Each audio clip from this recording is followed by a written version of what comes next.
Tuan Cha Kichin yang berhormat rasa. Terima kasih, Datuk Speaker. Soalan saya soalan ke-8 yang berkemungkinan besar soalan terakhir sebelum Parlimen dibubarkan. Terima kasih, Datuk Speaker. Terima kasih, Datuk Yang di-Pertua. Terima kasih, Yang Berhormat Rasa. Datuk Yang di-Pertua, Inisiatif Jelajah Keluarga Malaysia, ataupun kita sebut JAKM, bagi tahun 2022 dirancang untuk diadakan di 13 buah negeri sebelum satu acara penutup di Putrajaya. Program JAKM ini adalah bertujuan untuk memastikan rakyat di semua peringkat dapat menghayati konsep keluarga Malaysia selain merupakan manifestasi kepada komitmen kerajaan dalam memenuhi kehendak dan keperluan rakyat. Selain itu, program ini turut menjadi platform kepada pelbagai acara yang telah memberikan impak positif daripada segi sosial dan ekonomi kepada orang ramai. Antara impak positif sosial seperti yang ditanya oleh Yang Berhormat untuk dari program JAKM ini adalah kemudahan yang disediakan untuk rakyat dalam berurusan dengan agensi-agensi kerajaan.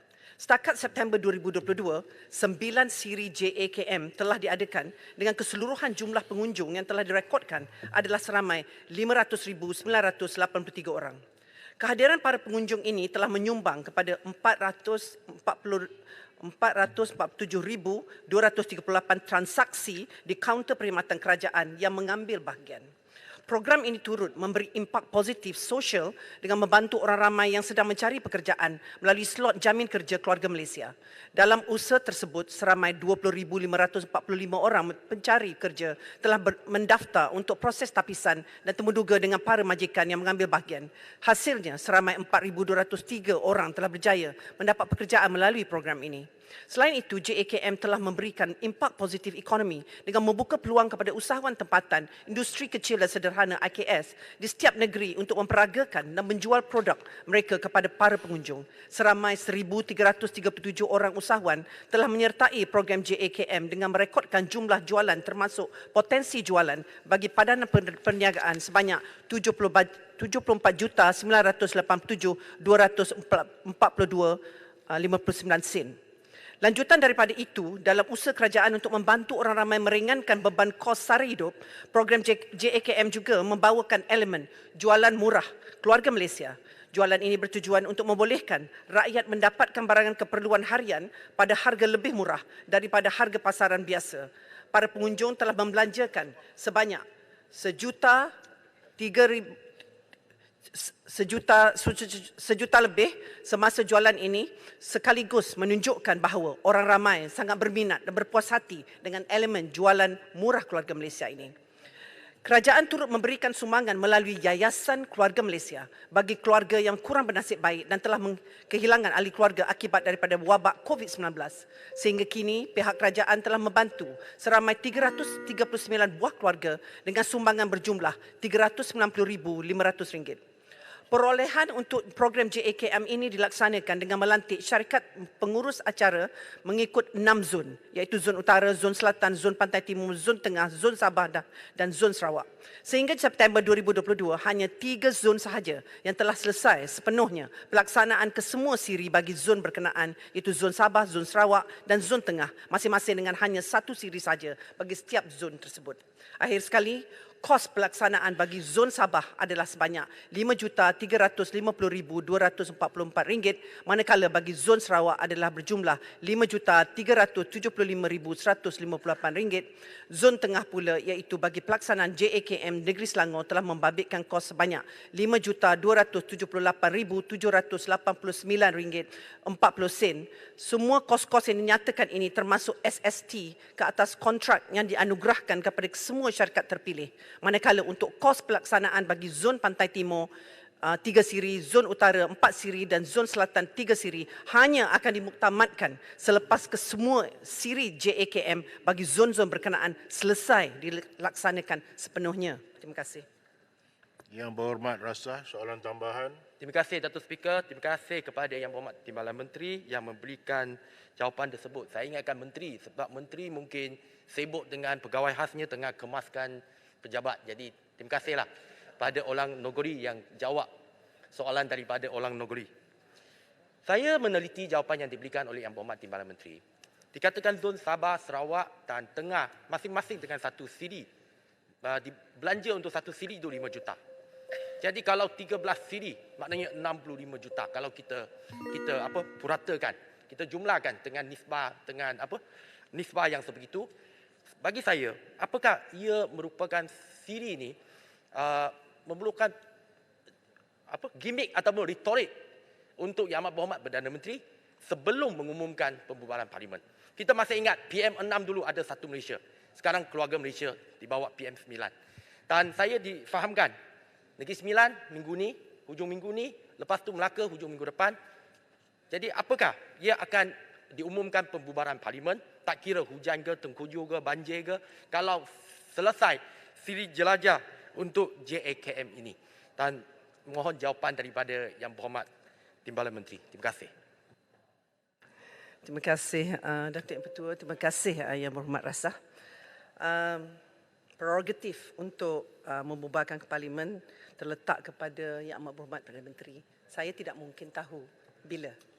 Dan keduanya, prerogatif terletak kepada Agong. Pada Agong lah. Bukan kepada Perdana Menteri. Kena betulkan, ini dalam Hansard Parlimen. Bukan kepada Bagan Datuk pun. ya, maaf. Sebab Yang Amat Berhormat Perdana Menteri hanya boleh memohon ataupun meminta. Ya. Kuasa Saya secara di bawah telah perlembagaan di bawah diperkenankan Agong. oleh Yang Amat, Okey. Yang Duli Yang Maha Mulia Tuan Agong. Timbalan Menteri jawab. Ya. Bagi saya ataupun kalau kita lihat konsep keluarga Malaysia ini, Yang Berhormat amat peka mengenai kesengsaraan rakyat juga di Parlimen Yang Berhormat. Mereka telah melalui satu zaman gelap ketika COVID-19. Ini adalah usaha murni Yang Amat Berhormat Perdana Menteri untuk sampai ke semua tempat untuk meraihkan rakyat dan juga membantu rakyat secara terus dengan menyediakan semua agensi-agensi kerajaan yang terbabit di tempat-tempat tertentu. Macam di Negeri Sembilan akan ada kelainannya. Jadi ianya tidak ada kena-mengena dengan untuk mempromosikan Yang Amat Berhormat Perdana Menteri. Sebab mesti ada satu lonjakan setelah kita mengalami zaman yang gelap untuk supaya rakyat itu dapat dibantu secara terus di negeri masing-masing yang berhormat. Dan pendekatan konsep keluarga Malaysia ini ia mempunyai 3 nilai atau prinsip utama yang berhormat sendiri maklum, iaitu keterangkuman, kebersamaan dan kesyukuran. Dan semestinya Yang Amat Berhormat mahu perkara ini dikongsikan sehingga sampai ke dapur rakyat. Dan kalau kita memikirkan pasal perbelanjaan tadi, Yang Berhormat, JAKM ini merupakan program yang dilaksanakan secara cost efektif dan banyak memberi kebaikan pada orang ramai melalui penyampaian perkhidmatan agensi kerajaan. Cuba Yang Berhormat bayangkan, ya, mungkin Yang Berhormat belum lagi pergi ke mana-mana JAKM. Saya telah pergi pada semua.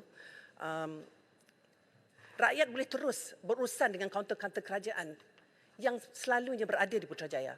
Ini kita bawa turun ke bawah sampai ke akar umbi. Dan mereka berhadapan dengan pegawai-pegawai yang tertentu. Dan selalunya ada pegawai-pegawai tertinggi yang hadir pada JAKM ini. Jadi dari segi nilai inklusiviti diterapkan di mana mereka memerlukan diberi bantuan. Nilai kebersamaan ditekankan Yang Berhormat.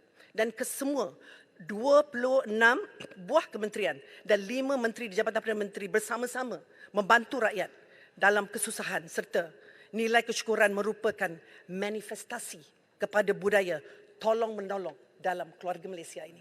Terima kasih. Terima kasih. Jempol. Yang Berhormat jempol. Terima kasih, Speaker.